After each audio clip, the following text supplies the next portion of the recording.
So it seems to me then that all this hassle and elaborate manipulations that we've been talking about so far, we haven't mentioned the machines yet, but all this other hassle seems to be that they first rig the basics with the gerrymandering and different stuff in the primaries, and then they have all these other schemes for manipulating the names of the voters and controlling. Yes. Because I guess they still need to legitimize, even if they purge lots of votes, they need to make them count for their people somehow. But then enter the machines. The machines, the digital manipulation is actually heaven sent for them, because it's a lot of hassle to do all the stuff we've been discussing, and it has a trace. It can be discovered. Obviously, it has been since we are even discussing it. But with election machines, you don't have to worry about any of that. All you have to do is manipulate the last chain of the whole process, namely the numbers themselves. As long as you got polls and exit polls on your side. Yeah. That seems to me to be the optimal way of doing it. So you have many different types of election machines.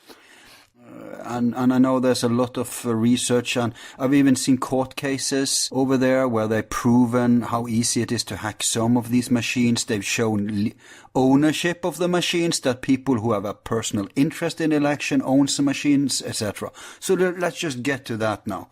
So what is the situation as we know it?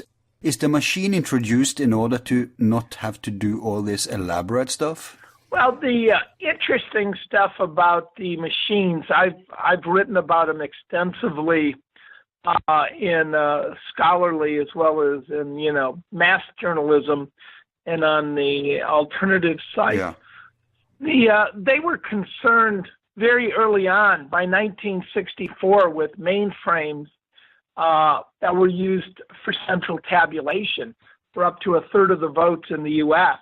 So these early mainframes. So we've been, and there were papers written, scholarly papers written by Saltman, a man named Saltman was his last name. He worked for the Bureau of Standards. So there's been these repeated notions that you shouldn't be using, these concentrated computers for central tabulation. But then it branched off even further. In 1988, we saw the first use of the computer voting machine in a polling place. And that occurred in the 1988 primary in New Hampshire, where they moved the machines into the precincts. John Sununu, who later became chief of staff, who had worked for computer companies, and the machine they used was a Danaher. But its previous name had been a Shooptronic. But Ransom Shoup had twice been convicted of election manipulation in Philadelphia. He invented the machine. So a convicted criminal election rigger was the one who came up with these devices. Jeez. And they changed the name from Shooptronics to Danahers. But the interesting thing is they had no paper trail. And in the first election they were using, Bob Dole was predicted in the polls to win by 9%. Instead, he lost by 8%. So there was a last-second 17-point shift. Right. Now, the interesting thing is George W. Bush had been the CIA director as well. Yeah. And it later came out that the CIA had been admitted in the 1970s before the Church Committee of rigging approximately 5,000 elections worldwide, including local elections in places like Italy and around the world. So it's so now you've got this guy. They used to call them, quote, benign operations, right? Friendly operations, because they weren't bloody coups. Right. So soft coups. So, and a lot of this software, Ethan Gibbs, who died tragically after I wrote a cover story on him and wrote an article in Mother Jones, he was saying, why would you create voting machines with no paper or audit trail? Yeah, that's amazing. And he pointed out that the Urasevich brothers had originally gotten their money from far-right sources in companies that had been associated with the CIA. But again, he died a week after, he was the key source in revealing that. And he had his own vote company called True Vote, where he was trying, of course, to make these things accountable, to use open source. Right? I mean, the problem with the machines, you start with the fact that it's secret software, and it's computer software, and you can program computer software to do whatever you want. And I'm sure when you talk to Bev, she'll tell you about, the fraction magic. I mean, the GEM software, the General Election Management System, pioneered by Diebold, really was based on counting stock at corporate board meetings and stockholder meetings, and actually counts in fractions of people instead of whole people. So these machines, we've seen there's been hearing and even court cases where they have people coming forward and admitting that they even have hacked the machines. So we know they're hackable. Yeah. And then there's also been proven that partisan ownership of the machines. One thing is what CIA did in the beginning, but how is the condition today? There's still private companies or... Absolutely. Private companies. Yeah. And many of them, have these very odd provenances. Like one of the ones we followed was Seidel, which counted the overseas vote and the military vote, and had direct tie-in access to 36 state central tabulators, which means they controlled the vote when they were downloading their vote. They could easily have hacked. They were from Barcelona, Spain. And then they said, well, don't worry, our U.S. headquarters is going to be in charge of this.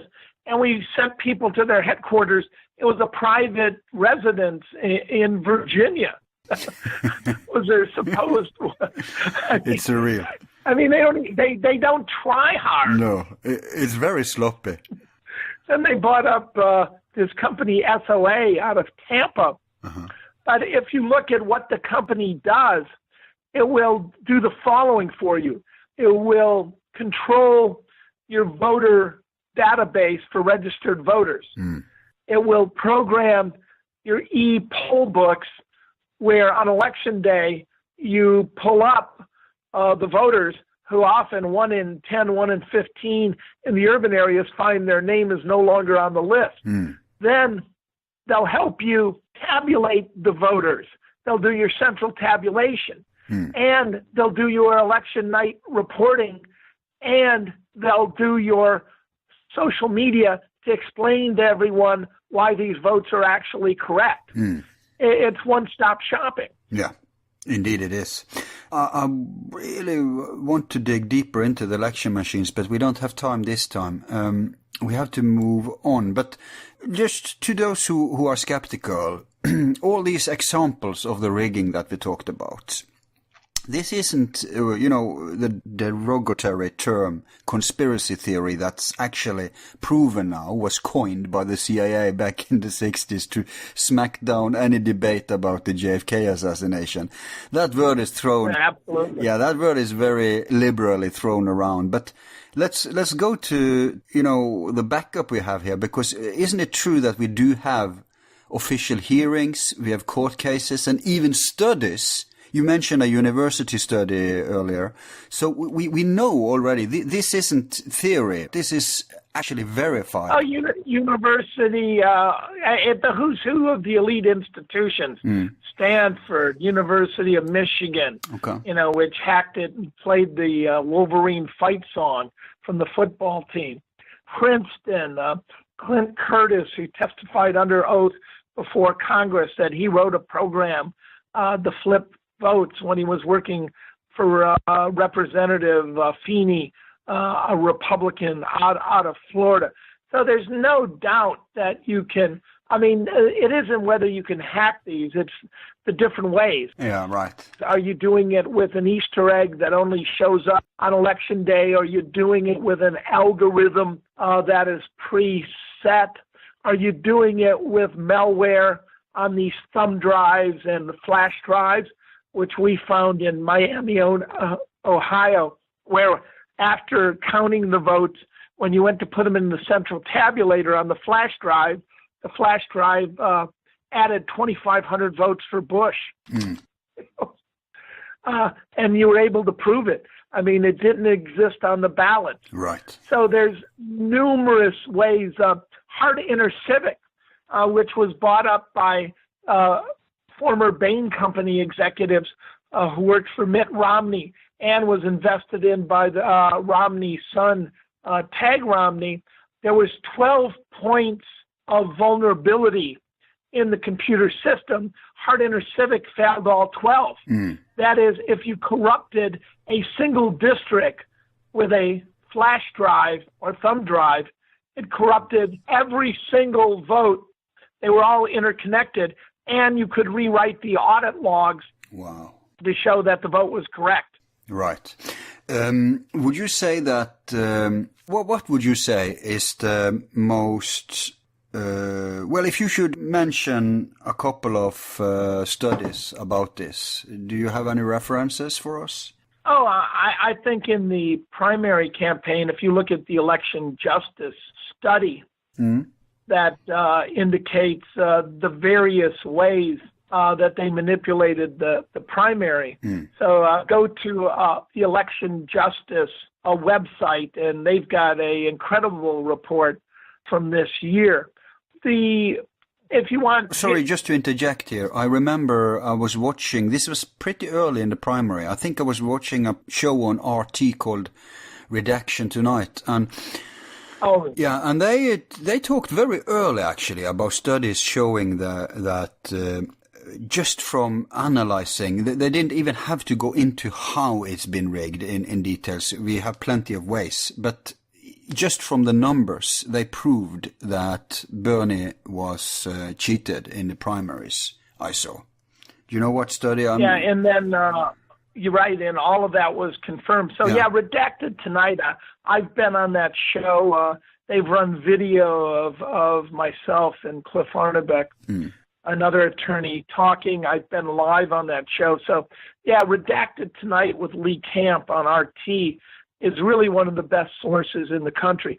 The work of Richard Charnin on his blog, who really has 2 master's degree in advanced math and worked on Wall Street, making money for the wealthy investors, has done tremendous work on his blog, Richard Charnin blog. The Rolling Stone magazine, Robert Kennedy Jr., did a great article on the 2004 election. There's a new book out that I wrote with Harvey Wasserman called The Strip and Flip Selection of 2016. But the book, it's only about 100 pages, but it's page after page of proven, documented, on the record vote manipulation with the machines from court cases. Yeah, go on. So it's based on actual facts you can look up in the public record and testimony in court cases. We had one here in Columbus in 2006 where the judge admitted that the machines were totally non-verifiable, but could not rule for the woman challenging because he said nobody knows who wins these elections. Exactly. So we might as well go with the official certified candidate because might as well. They're non-verifiable. They're non-transparent. No, so let's reward them by following them. Now, I see from because we have a presentation page of all our guests, so we're going to give up your full bibliography. We don't have time to go through all your books, but I noticed one was sounding interesting, Corporate Vote Theft and the Future of American Democracy. But your latest book on this subject, is that the one you just mentioned? Yeah, and it's really a relentless summary. So when somebody says it's conspiracy theory, you can hit them with 100 pages of direct facts taken from the public record. Yeah. Yeah, and you have, like I said, hearings, you have court cases, you have official studies. I just read an article of the investigative reporter Robert Perry, the guy who broke many of the Iran-Contra stories. Oh, yeah. I consider Robert Perry the single best investigative reporter on the planet. Yeah, that's excellent. I just read his modern history of rigged U.S. elections. So this is going back